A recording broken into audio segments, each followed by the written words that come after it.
जब लड़के की उसकी देवर की शादी हुई है उस समय तो ज्यादा हो रहा था। क्या कर रहे थे, तो क्या मांग रहे थे वो लोग? तो क्या ये देखो ये होते हैं, ऐसी होती है शादी। ये अच्छा। तुम जो है काली कलूटी और ये हो वो हो। कि वो कह रहे हैं कि उस छत से गिर के मर गई, नहीं, उसके छत से गिरा के मारा गया है। बार बार इनसे पूछा, मैंने बात की, बार बार उनसे 4-3.5 साल हुए हैं, बार बार दहेज की डिमांड की जाती थी। उसके साथ क्या बदतमीजियां की होगी, क्या मारपीट की होगी, उसके बाद वहां से धक्का मारकर उसको फेंक दिया गया होगा। दोस्तों, महरौली में मैं मौजूद हूँ और जिस तरीके से हमारे देश के अंदर जो डोरी का केस चल रहा है आजकल, जैसे आपने ग्रेटर नोएडा में भी देख लिया होगा, अभी जो भाटी है, जो निक्की भाटी का केस चला, उसको किस तरीके से मार दिया गया। 1-2 केस और चले हैं अभी डोरी के। आज मैं एक लाइव एग्जांपल आपको बताऊंगा कि किस तरीके से महरौली के अंदर मैं मौजूद हूँ और किस तरीके से यहाँ पर वीना एक लड़की थी और उसको जो है मार दिया जाता है, जो कि इनके घर वाले अभी बोल रहे हैं, बात कर रहे हैं। और हमारे साथ इस समय जो है महिला कांग्रेस की प्रदेश अध्यक्ष है पुष्पा सिंह जी यहाँ पर मौजूद हैं। मैम, आप जैसे यहाँ पर आए हो, आपने कुछ संज्ञान में लिया? पहले मैं मैडम से बात करना चाहूँगा, आपने कुछ संज्ञान में लिया, आपको क्या समझ में आया यहाँ पर जो आपने बातचीत की है? देखिए, मेरी अभी उसकी बहन से बात हुई, उसकी मदर से बात हुई, और भी जो साथी हैं उनसे भी बात हुई, उनके फादर से भी बात हुई। तो सीधा सीधा लिख रहा डायरी केस है ये, कि दहेज की डिमांड थी, दहेज के कारण उस बेटी के अपने छोटे से बच्चे, 6 महीने के बच्चे को, उसको मैं कहूँगी कि वो कह रहे हैं कि उस छत से गिर के मर गई, नहीं, उसके छत से गिरा के मारा गया है। बार बार इनसे पूछा, मैंने बात की, बार बार उनसे 4-3.5 साल हुए हैं, बार बार दहेज की डिमांड की जाती थी, ये लोग पूरी कर देते थे, फिर नई डिमांड आ जाती, फिर पूरी करते थे। कब तक ये, कब तक चलता रहेगा? ये ठीक नहीं है। बेटियां, माँ बाप अपनी बच्ची को पढ़ा लिखा के इस काबिल बनाते हैं, फिर उसके बाद शादी कर देते हैं, अपने शरीर का एक टुकड़ा दूसरे परिवार में देते हैं, इसलिए कि जब वो भी जब माँ बन जाए, 4-6 महीने का बच्चा हो, और उसको दहेज के लोभियों को, उन दहेज के लोभियों को बताना चाहती हूँ, सुनाना चाहती हूँ, कहना चाहती हूँ कि आपके घर में भी बहन बेटी होगी, आपके भी कोई नंद या सा कोई होगी, तो अगर आपकी बेटी के साथ ऐसा किया जाए तो क्या होगा? मैं तो रूह कांप जाती है, छत पर ले जाकर उसके साथ क्या बदतमीजियां की होगी, क्या मारपीट की होगी, उसके बाद वहां से धक्का मारकर उसको फेंक दिया गया होगा। क्या बीती होगी, उसने क्या सोचा होगा, मेरे माँ बाप का क्या होगा? मेरी 5 बहनें हैं, मेरे बूढ़े माँ बाप हैं, गरीब हैं, मेरा 6 महीने का बच्चा है, क्या बीता होगा उस शरीर पे? उसके रूह कांप गई होगी।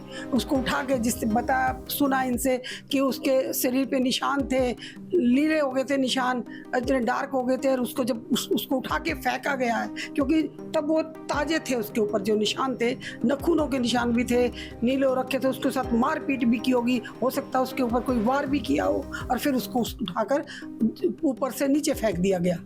ये एक, इनसे मैंने पूछा, इनसे बातचीत हुई, इनसे वार्तालाप के दौरान ही ये सारी चीज़ें निकल कर आई, और मैंने इनसे बातचीत करके ये पता किया, ये उनके फादर हैं। एक दिन पहले ये उसके घर गए और मिले, ये उनकी बहन है, ये बीच बीच में बात करती रहती थी। और एक छोटा बच्चा था, कौन था?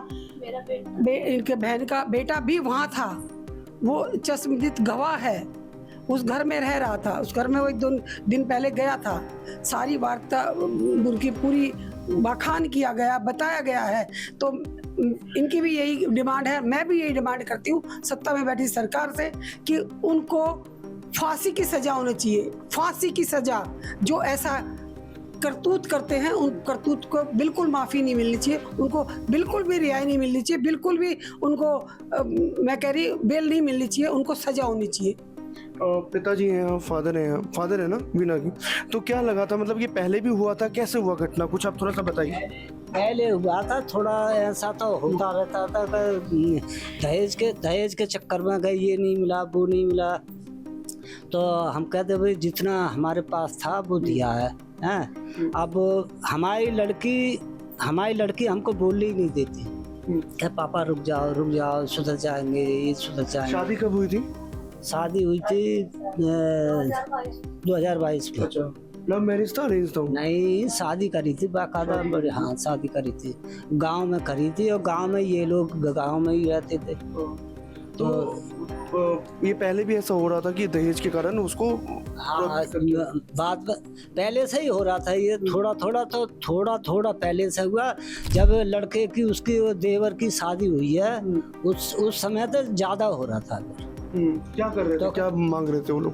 तो क्या ये देखो, ये होते हैं, ऐसी होती है शादी। ये तुम जो है काली कलूटी और ये हो वो हो, तो रंग भेद को लेकर के भी बात कर रहे थे। रंग को भी लेकर के बात करते थे कि हमारा भाई कितना सुंदर था और जो तुम कैसी हो। तो उसको वो कुछ कहती थी, तो उसको देवर जो है मारते तोड़ते थे, कुछ कहते थे, डांटते। उसने हमसे कभी नहीं कहा पापा रह दे, तुम लड़ोगे और वो भी लड़ेंगे, हमारा एक भाई है। इस वजह से वो चुप रहती थी लड़की। अच्छा, मार धार की घटना जो थी वो पहले होती रहती थी उसके ऊपर? हाँ, थोड़ी अपने घर में तो होती रहती है, उनके घर में। तो ये जो अभी रिसेंटली हुआ है, आप तो शायद 3-4 दिन हुए होंगे। मैं उसके घर पे था। आप थे वहाँ पे? जिस दिन ये घटना हुई थी उस दिन था। मैं 10 बजे चला आया वहाँ से। ये देखिए, ये इसको बता रहे हैं, काली लड़की है। ये देखो, ये लड़की है, ये लड़की है और ये बच्चा रहा उसका। ये देखिए, ये देखिए, ये यही बच्चा है। ये एक गोरा चिट्टा बच्चा, इतना सुंदर, इतना हंसमुख बच्चा, इतना अच्छा बच्चा। इनको ये काले बता रहे। ये रंग भेद, ये बेटियों के साथ। और जो सत्ता में बैठी सरकार से मैं एक सवाल पूछती हूँ, आप कहते थे बेटी बचाओ बेटी पढ़ाओ, कहाँ पढ़ाएं, किससे बचाएं? किससे? परिवार से बचाना मुश्किल है। और सरकार बैठी क्या कर रही है? सरकार कम से कम उनको, मैं तो कह रही, अगर सच्ची सरकार है तो जो उनको सजा मिलनी चाहिए। उनको बेल बिल्कुल नहीं मिलनी चाहिए। हत्या का आरोप है, सीधा हत्या का आरोप है। तो आप उस दिन थे, आप मौजूद? उस दिन मैं मौजूद था। तो वो जो अभी शादी हुई है लड़के की, उसके देवर की, तो वो लड़का छोटा वाला भी और वो जिसकी शादी हुई है वो, मुझे जो एलईडी मिली है उसको, वो एलईडी मिली है, देखो ये एलईडी चला के दिखा रहे हैं मुझे खुद। टीवी चला के दिखा रहे थे। तो मैंने की, मुझे क्या दिखा रहे हो? जो मेरे पास थी मैंने दी। मैंने 32 की दी थी, 32 इंची की। वो 40 इंची की मिली अब। और क्या, अपाची गाड़ी मिली है मेरे भाई को, अपाची गाड़ी मिली है। और तुमने वो दी थी HF डीलक्स। तो मैंने की जो भी था मेरे पास वो दे दिया मैंने। फिर मैं उसके बाद कितना खर्चा कर दिया था शादी में, जब शादी हुई थी तो? मैंने शादी में कम से कम 10 लाख रुपए, कम से कम 10 लाख रुपए। तो शादी से पहले डिमांड था या फिर शादी के बाद डिमांड बढ़ा? शादी के बाद भी हुआ। शादी से पहले ये दहेज की, तो शादी से पहले के ये मेरे लड़के की शौक मौज दोगे इतनी, तो ठीक है। तो आप उस टाइम थे जहाँ पर जब हुआ था? जब हुआ था आप बता रहे थे कि मैं उस टाइम था वहाँ पे घर पे मौजूद। उस टाइम नहीं हुआ था। मैं 10 बजे चला आया, सुबह के 10 बजे। हाँ, उसकी ससुराल से चला आया मैं 10 बजे। ये शाम की है 10 बजे की बात। उसके बाद में फिर ये मेरी लड़की है, इसके पास फोन आया था। मैं गाँव जा रहा था। अच्छा। तो शक पूरे ससुराल वाले के ऊपर था आपका? शक नहीं है, शक उन्होंने मारा ही है। मारा है उन्होंने, पूरा यकीन है उन्होंने मारा है। जब पहले से टॉर्चर करते थे तो उन्होंने ही मारा है। और मेरी लड़की ऐसी नहीं थी कि ना तो अपनी जान खुद तो देती नहीं थी। मेरे को तो इतनी मर्जी थी वो कि मैं अपने पापा को नहीं छोड़ सकती। चाहे मैं ससुराल वालों को छोड़ दूं, लेकिन मैं अपने पापा को नहीं छोड़ सकती, इतनी मर्जी थी। अब वो ऐसा कर ही नहीं सकती। फोन आया तो क्या बोला उन लोगों ने? वो लड़की के पास आया था, मेरे पास बड़ी बहन भी है वहाँ पे? फोन भी नहीं था। अच्छा। एक बार मैं माँ से भी बात करना चाहूँगा कि जब मैं तो गांव से आई। गाँव से आए? गाँव में जब थे आप तो बात होती थी बेटी से? नहीं, बात नहीं। कभी नहीं होती है? शादी के बाद हुई बात भाई 6 बजे। उसी दिन? हाँ, उसी दिन 6 बजे बात भाई। तो मैंने कही, मैं लल्ली क्या कर रही है तूने, आज मेरा फोन ना उठा हुआ। तो कहा मम्मी मेरी तबीयत सही ना है आज। तो मैंने क्यों रोटी पानी, तो कहा मैं रोटी बनाऊंगी मम्मी अब। तो रोटी बनाई तो बोली क्या मम्मी मैं 2 मिनट बाद बात करूंगी, अब तू अब काट दे फोन, बस 2 मिनट बाद। तब बाद के बाकी उस बाद में अब तक फोन नहीं करा। उसके बाद में मेरे पास कब फोन, पता चला आपको कि फिर ऐसा हादसा हो गया? मुझे तो इसने ही बताया। गए फिर आप लोग? मैं तो फिर कल लिया, परसों आई हूँ, अच्छा, आप गाँव से आए हो ना? गाँव से आई हूँ मैं तो परसों। जब बॉडी आई है जब बेटी ऐसा लग रहा था कि नहीं खुश है वहाँ पे, ना खुश है। ना कुछ का पता नहीं भाई, खुश नहीं। जब मारते तोड़ते हर वक्त क्लेश करते तो खुश कैसे रह लेगी? हैं? हम हैं, जब हमको कोई खुश नहीं रखेगा तो हम रह लेंगे? तुम ही बताओ। बोलने नहीं देती माँ आप कौन हो बाप, उनके? भाभी। भाभी हो। तो कभी ऐसा फील हुआ कि मतलब कि फिर आप लोग लेके क्यों नहीं आए उनको? उनको हम लेके आ गए थे एक बार गुस्से में, क्योंकि जो मेरे देवर हैं उनके सामने एक चांटा मारा था उन्होंने। तो देवर ने बोला कि मैं जीजा को मैं कुछ बोलूं तो वो आगे खड़ी हो जाती थी, भाई तू कुछ मत बोल, कि मैं कोई बात नहीं, ये मेरा आपस का मामला है, मेरे ससुराल वालों का है, मैं उनको समझा लूंगी, तुम कोई कुछ मत बोलो, मेरे ससुराल वालों से बिगड़ जाएगी और लड़ाई हो जाएगी। मेरा अकेला भाई है, 5 बहनें हैं ये, और उनके बीच में अकेला भाई है, तो वो डरती थी कि मेरे भाई की दुश्मनी हो जाएगी। भाई आप कुछ मत बोलो, पापा से मत बताना, मम्मी से मत बताना, कोई बात नहीं, मेरे देवर की आज है कल शादी हो जाएगी, फिर वो सब ठीक हो जाएगा। फिर देवर की शादी होने के बाद 15-20 दिन के बाद लड़ाई झगड़ा और भी ज़्यादा तेज चालू हो जाते हैं। उनके साथ मारपीट भी हुई है उस दिन, जिस दिन उनका बेटा भी मौजूद था वहाँ घर पे।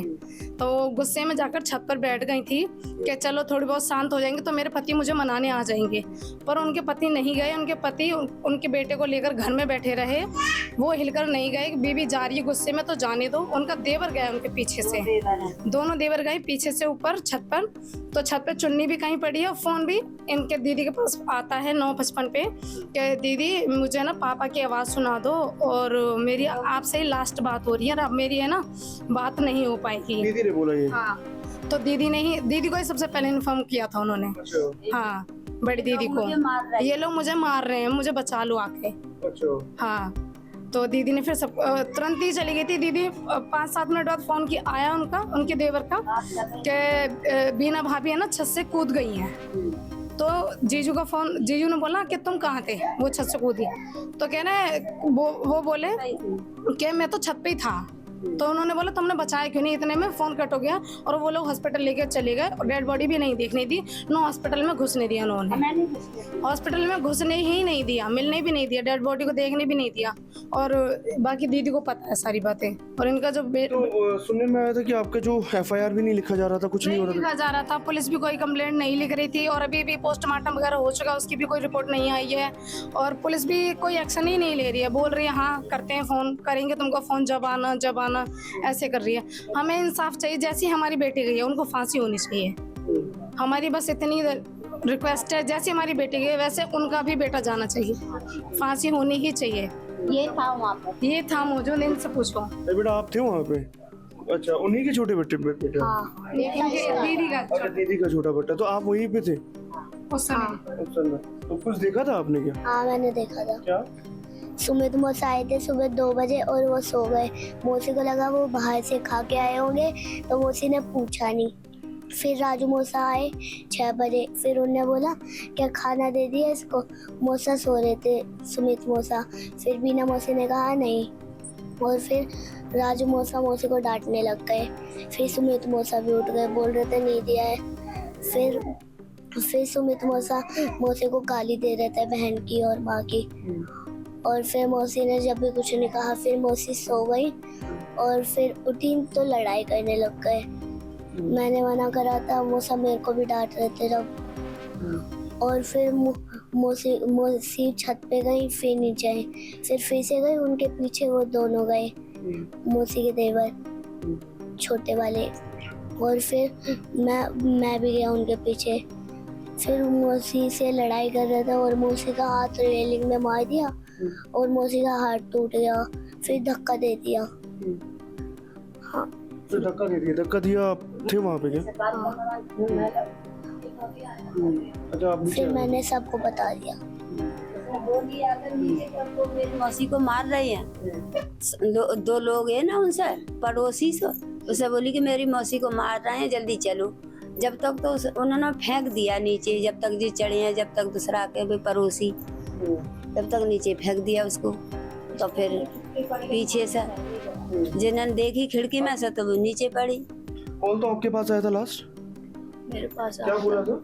मेरे से बोल रही थी, दीदी आप जल्दी से आ जाओ, मुझे बचा लो, ये तीनों मुझे मार रहे हैं और मैं आज लास्ट बार बात कर रही हूँ, आज के बाद मेरे से बात नहीं हो पाएगी।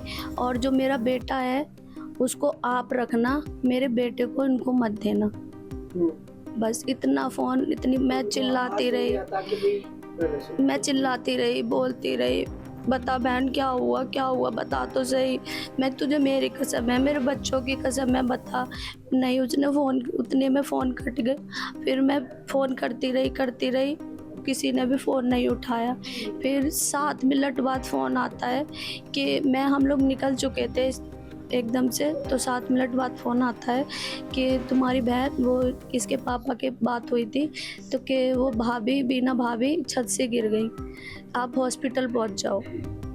तो हम लोग हॉस्पिटल गए, वहाँ पे हम लोग को ना मिलने दिया, ना बॉडी को देखने दिया। हम बहुत रिक्वेस्ट करते रहे गार्डों से, पुलिस से, नहीं बोल रहे अभी नहीं देखने देंगे, पोस्टमार्टम हो जाएगा उसके बाद हम देखने देंगे। हमको नहीं देखने दिया और जिन्होंने मारा था उनको ही तीनों को पुलिस ने गाड़ी में बिठा के साथ भेजा पोस्टमार्टम के लिए। हम लोग को, मेरे पापा थे, हमने बोला हमारे पापा को तो देखने दो, उनकी बेटी है, नहीं देखने दिया किसी को भी। अब मांग क्या कर रही हैं आप? बस हम इतना चाहते हैं कि उनको सजा, कड़ी से कड़ी सजा मिलनी चाहिए।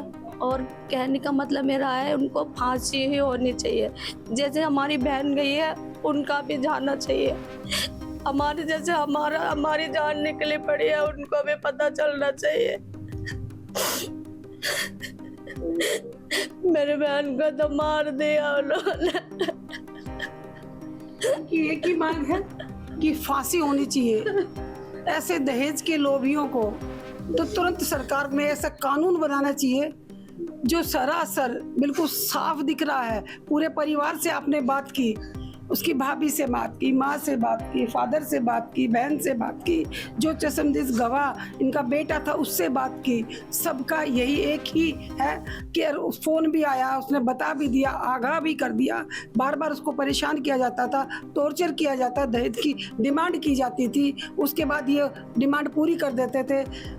तो मैं तो इनको भी कहूँगी कि ऐसे लोभियों को डिमांड, जब पहली बार डिमांड करी उसके तभी कंप्लेंट करनी चाहिए थी। पर माँ बाप ये सोचते हैं बेटी का घर बस जाए, बसा रहे। कोई माँ बाप अपनी बेटी का घर उजाड़ना नहीं चाहता।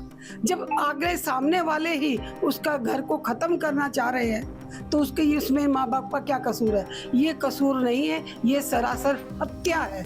उस बेटी की हत्या की गई है, हत्या की गई है। उनकी ससुराल वालों ने, उसके जो भी लोग थे, मैं तो कोई सबकी मिली भगत थी, सबकी, एक अकेले आदमी का काम नहीं है, पूरी मिली भगत से हत्या की गई है। उसको टॉर्चर किया गया, उसको परेशान किया गया, छत पर खींच कर ले जाया गया, उसके शरीर पे निशान है और उसके बाद उसको ऊपर से धक्का मार के मार दिया गया। और मारने के बाद इनको इतना अधिकार भी नहीं दिया कि कम से कम ये डेथ बॉडी को देख ले और उसका अंतिम संस्कार करने से पहले उसकी शक्ल तो देख ले। ये बैठी सरकार से भी मैं अनुरोध करती हूँ कि आपने नारा दिया था बेटी बचाओ बेटी पढ़ाओ, बेटी बचनी तो रही नहीं है, पढ़ तो रही, जैसे कर रही है पढ़ तो रही है, बच नहीं रही। और बच भी जाती हैं तो ससुराल में जाकर वहाँ ख़त्म कर दिया जाता है। और उसके बाद ख़त्म करने से पहले वो माँ बाप कह रहे हैं हमें अपनी बेटी को देखने भी नहीं है, मतलब लगा लो मार दिया, मर गई, वो हो गया। उसके बाद उस डेथ बॉडी को, उस लाश को देखने भी नहीं दिया जाता है।